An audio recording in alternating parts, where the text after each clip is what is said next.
नमस्कार, good evening, शुभ संध्या। Sports scan में आप सभी का स्वागत है। स्पोर्ट्स स्कैन के संस्करण में मैं आज हूं विनय सक्सेना आपके साथ, और तमाम खेल खबरों पर विस्तार से चर्चा के लिए हमारे साथ स्टूडियो में मौजूद हैं वरिष्ठ खेल पत्रकार मोना पार्थसारथी। मोना जी नमस्कार, आपका इस कार्यक्रम में स्वागत है। धन्यवाद। सभी श्रोताओं को नमस्कार। पहले बात करते हैं मुख्य समाचारों पर। भारत और न्यूजीलैंड की महिला टीम के बीच तीसरा एक दिवसीय क्रिकेट मैच चल रहा है। रणजी ट्रॉफी क्रिकेट टूर्नामेंट में देश के अलग अलग स्थानों पर घरेलू टीमें अपने अपने मैच खेल रही हैं। अमेरिका के कोलोराडो में चल रहे अंडर 19 विश्व मुक्केबाजी चैंपियनशिप में भारतीय मुक्केबाज निशा और पार्थवी ग्रेवाल कल सेमीफाइनल में पहुंच गए, और भारत के रोहन बोपन्ना और ऑस्ट्रेलिया के उनके जोड़ीदार मैथ्यू एबडेन ने एटीपी टेनिस टूर्नामेंट के फाइनल में जगह बना ली है।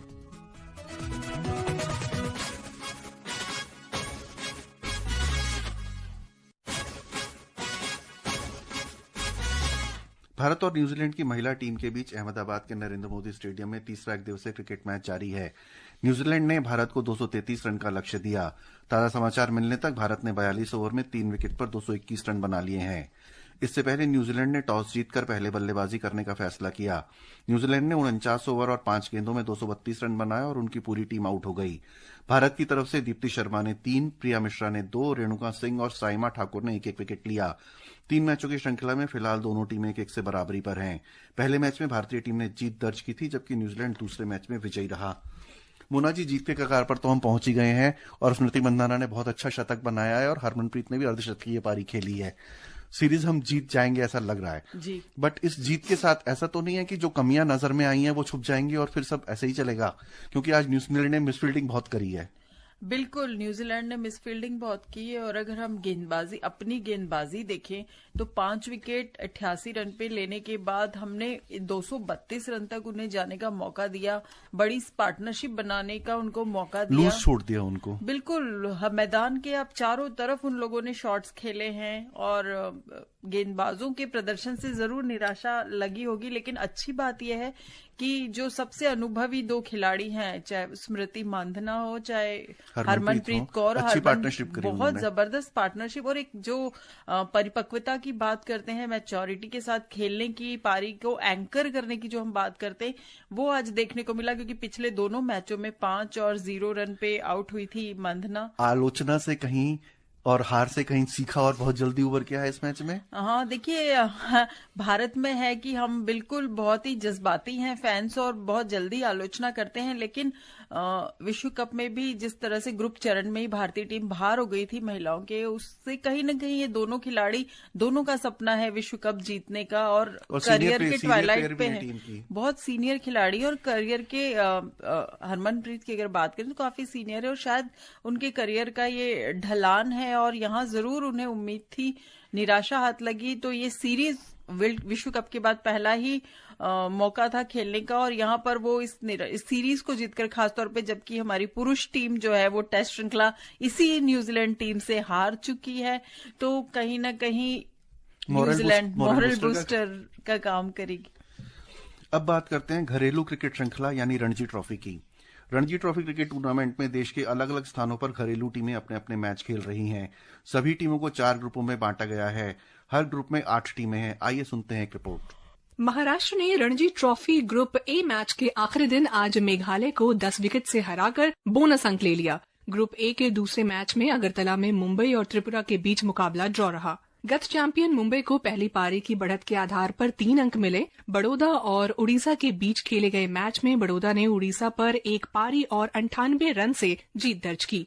एक अन्य मैच में जम्मू कश्मीर ने सर्विसेज की टीम पर 1 पारी और 25 रन से जीत दर्ज की। विदर्भ ने आज रणजी ट्रॉफी ग्रुप बी के मैच के चौथे और अंतिम दिन उत्तराखंड पर 267 रन की बड़ी जीत दर्ज की। पिछली उपविजेता विदर्भ को इस जीत से 6 अंक मिले। विदर्भ की टीम 3 मैचों में 3 जीत से 18 अंक के साथ ग्रुप तालिका में शीर्ष पर है। उत्तराखंड 3 मैचों में 6 अंक के साथ 5वें स्थान पर है। विशाखापत्तनम में खेले गए ग्रुप बी के एक अन्य मैच में हिमाचल प्रदेश ने आंध्र प्रदेश को पारी और 38 रन से हराकर 7 अंक हासिल किए। ग्रुप बी के अन्य मैचों में हैदराबाद ने पुदुचेरी को पारी और 50 रन से हराकर 7 अंक हासिल किया, जबकि गुजरात और राजस्थान का मैच ड्रॉ रहा। गुजरात ने पहली पारी में बढ़त के आधार पर 3 अंक हासिल किए, जबकि राजस्थान को 1 अंक से संतोष करना पड़ा। ग्रुप सी के खेले गए मैचों में केरल और बंगाल का मैच ड्रॉ रहा। कर्नाटक ने बिहार को 8 विकेट से हराया। वहीं मध्य प्रदेश और हरियाणा के बीच भी मैच ड्रॉ रहा। उत्तर प्रदेश और पंजाब के बीच भी मैच ड्रॉ ही रहा। गेंदबाजों के उम्दा प्रदर्शन से दिल्ली ने आज Ranji trophy group D match के चौथे और अंतिम दिन असम को 10 विकेट से हराकर सत्र की पहली जीत दर्ज की। दिल्ली की टीम ग्रुप डी में 11 अंक के साथ तीसरे स्थान पर है। एक अन्य मैच में कोयम्बटोर में तमिलनाडु ने छत्तीसगढ़ के खिलाफ फॉलो ऑन खेलते दूसरी पारी में 4 विकेट पर 264 रन बनाकर मैच ड्रॉ कराया। पहली पारी में बढ़त लेने वाले छत्तीसगढ़ को 3 अंक मिले। उधर जमशेदपुर में चंडीगढ़ ने झारखंड को 10 विकेट से हराया। इस जीत से उसे 7 अंक मिले। चौथे मैच में रेलवे ने सौराष्ट्र को 37 रन से हराया। Prachi Priya, sports can.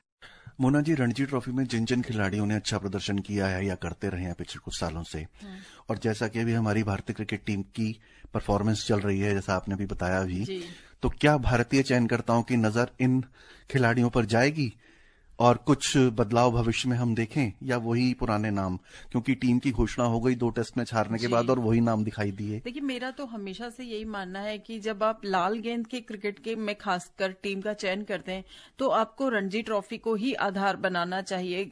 इतना रोबस्ट डोमेस्टिक टूर्नामेंट है, लेकिन हो ये रहा है कि अक्सर टीमों का चयन आईपीएल प्रदर्शन एक मानदंड बनता जा रहा है, लेकिन जो टेम्परामेंट है टेस्ट क्रिकेट खेलने का, वो आप 4 दिन 5 दिन के मैच खेल के ही आपको असली, जिसको टेस्ट कहते हैं।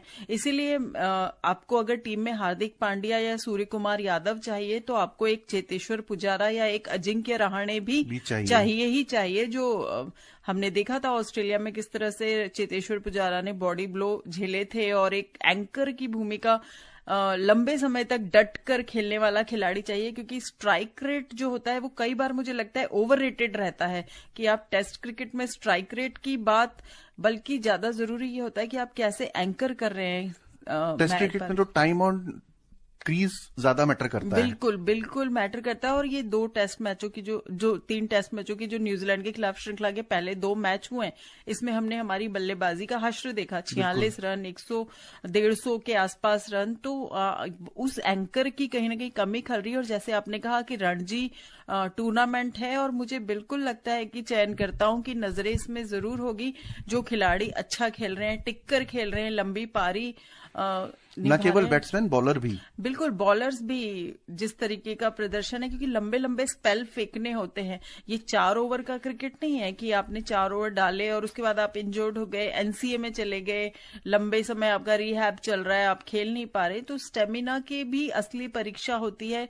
और अभी तो बीसीसीआई ने ऐसा कर दिया है कि अगर आप ऑफ सीजन में हैं तो चाहे आप भारतीय टीम के लिए क्यों ना खेलते हो, आपको डोमेस्टिक क्रिकेट भी खेलना ही है। और विदेश में तो ये एक नॉर्म आम है कि अगर आप फ्री सीजन है, आप बिल्कुल इस समय अंतर्राष्ट्रीय क्रिकेट नहीं है, तो आपको डोमेस्टिक क्रिकेट खेलना ही खेलना है।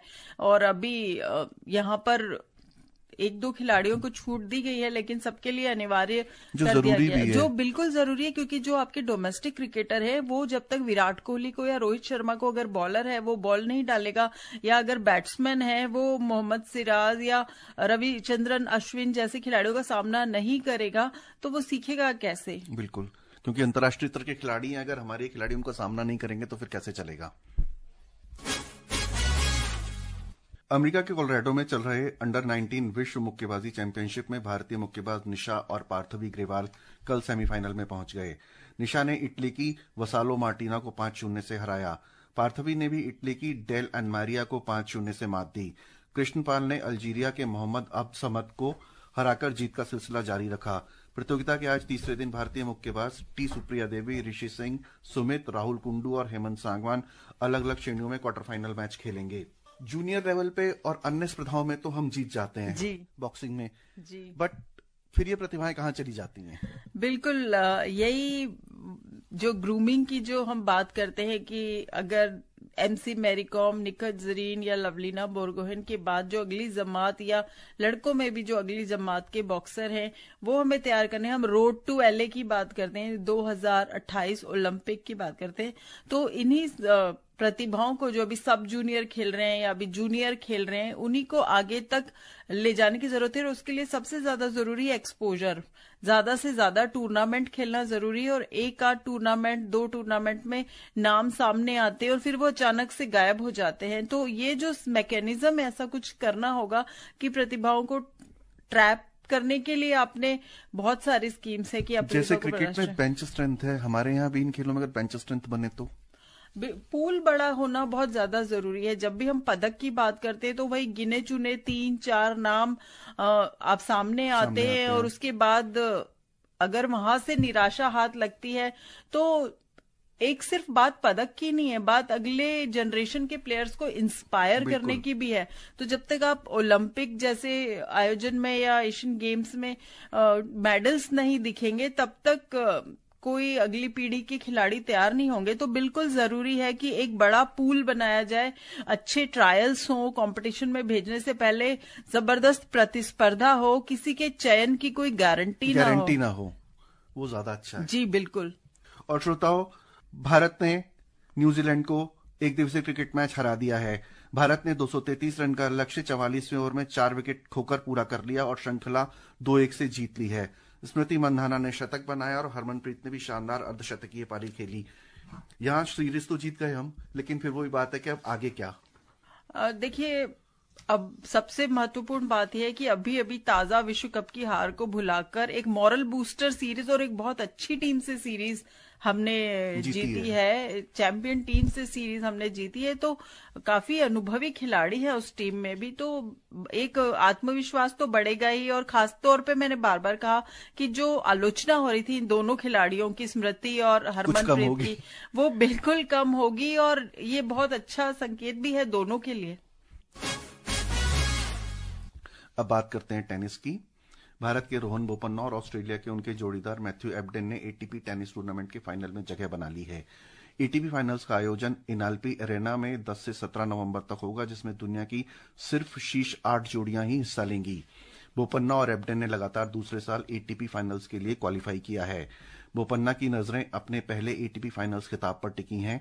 वो इससे पहले 2012 में महेश भूपति और 2015 में फ्लोरिन मार्जिया के साथ मिलकर फाइनल में जगह बना चुके हैं। उन्होंने सबसे पहले 2001 में एहसानुल्लाह कुरैशी के साथ मिलकर इस टूर्नामेंट में जगह बनाई थी। रोहन बोपन्ना ने झंडा अब तक बुलंद रखा है। देखिए, लोग कहते हैं कि 40 पार खिलाड़ी के खेलने की उम्र नहीं होती, रिटायरमेंट की उम्र होती है, लेकिन ऑस्ट्रेलियन ओपन उन्होंने इसी एज में जीता। और उसके बाद एटीपी मास्टर्स बहुत ही प्रेस्टिजियस टूर्नामेंट है, सत्र का आखिरी टूर्नामेंट है और शीर्ष 8 एकल में और युगल में भी शीर्ष 8 जोड़ियां ही भाग लेती है।